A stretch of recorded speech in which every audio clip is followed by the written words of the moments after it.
प्रश्न 17। ई तथा एफ किसी समानांतर चतुर्भुज ABCD की भुजाओं DC तथा AD पर स्थित दो बिंदु है। दिखाइए कि एरिया AEB बराबर एरिया BFC। तो पहले एक समानांतर चतुर्भुज हम यहाँ पे बना लेंगे।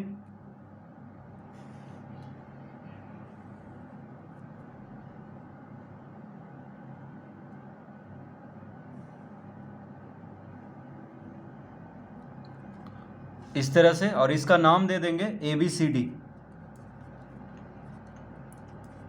तो कह रहा है ई तथा एफ किसी समानांतर चतुर्भुज ABCD की भुजाओं DC तथा AD पर स्थित दो बिंदु है।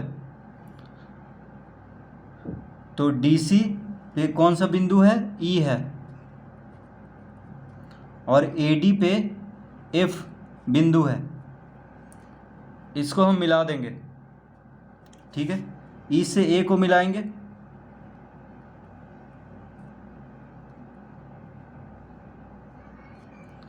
फिर E से B को मिलाएंगे,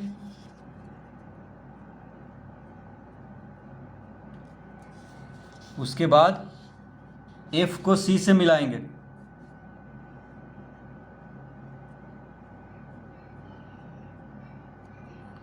और F को B से मिलाएंगे।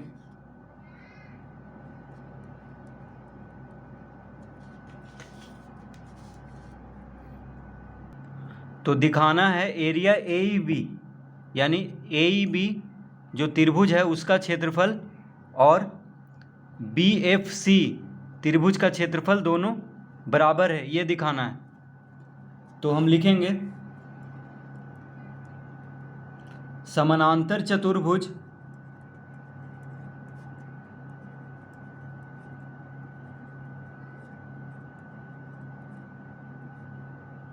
समानांतर चतुर्भुज ABCD, समानांतर चतुर्भुज ABCD तथा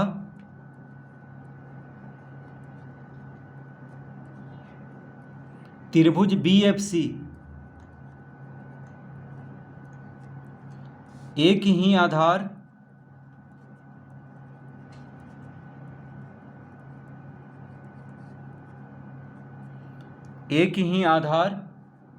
BC तथा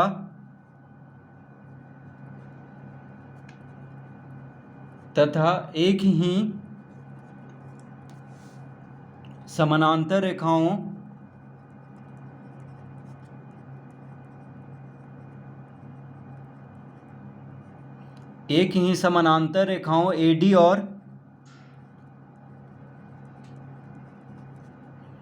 AD और BC के बीच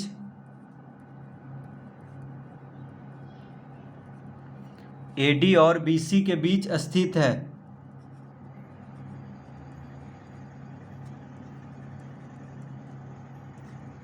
तो देखिए समानांतर चतुर्भुज ABCD, तो ABCD क्या है? एक समानांतर चतुर्भुज है, दिया हुआ है, ठीक है। ABCD एक समानांतर चतुर्भुज है। तो समानांतर चतुर्भुज ABCD और त्रिभुज BFC, देखिए त्रिभुज BFC, ठीक है। तो देखिए त्रिभुज BFC, ये त्रिभुज, तो त्रिभुज BFC और समानांतर चतुर्भुज ABCD दोनों का आधार क्या है? BC है, ठीक है।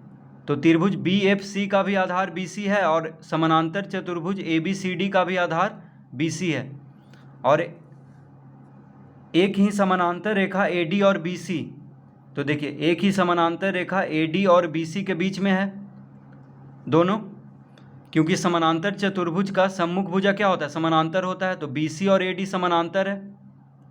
तो त्रिभुज और समानांतर चतुर्भुज दोनों एक ही आधार और एक ही समानांतर रेखाओं के बीच में है। तो इसका मतलब हुआ, तो लिखेंगे अतः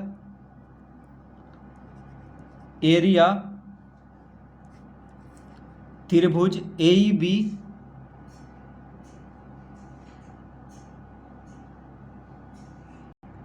तो एरिया त्रिभुज BFC लिखेंगे, ठीक है।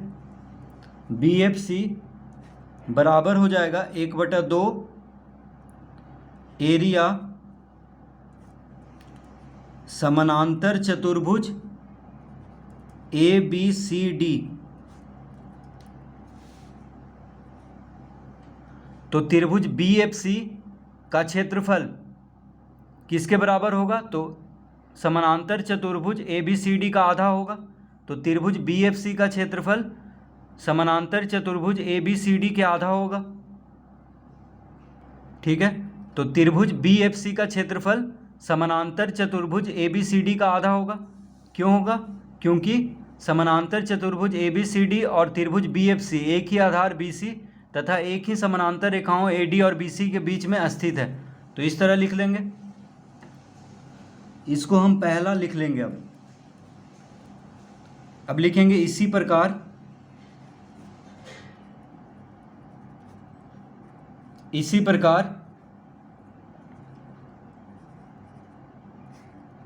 क्षेत्रफल त्रिभुज AEB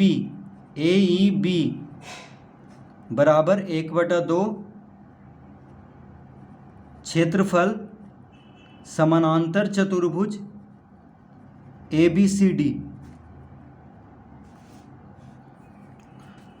तो इसी प्रकार जैसे त्रिभुज BFC का क्षेत्रफल समानांतर चतुर्भुज के क्षेत्रफल का आधा है, उसी तरह त्रिभुज AEB का भी क्षेत्रफल समानांतर चतुर्भुज ABCD का आधा होगा। देखिए, त्रिभुज AEB का आधार AB है और समानांतर चतुर्भुज ABCD का भी आधार AB है।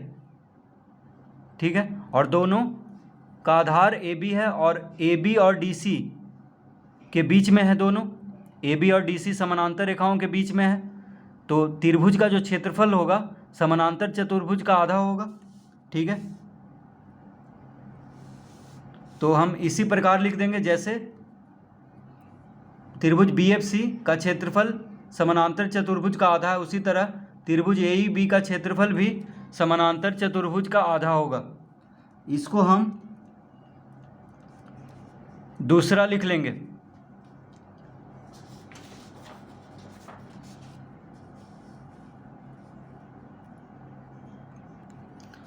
अब लिखेंगे, अतः पहला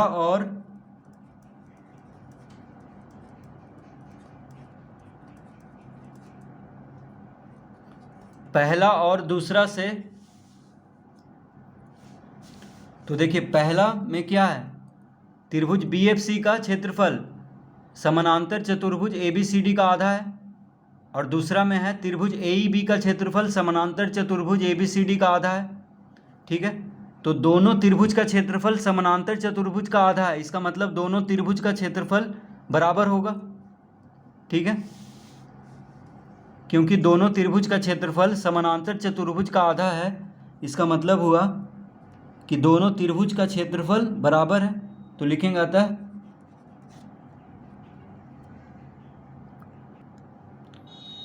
एरिया त्रिभुज BFC बराबर एरिया त्रिभुज AEB। तो यही सिद्ध करना था कि दोनों त्रिभुज का क्षेत्रफल बराबर है। तो त्रिभुज BFC का क्षेत्रफल और त्रिभुज AEB का क्षेत्रफल दोनों बराबर सिद्ध हो गया है।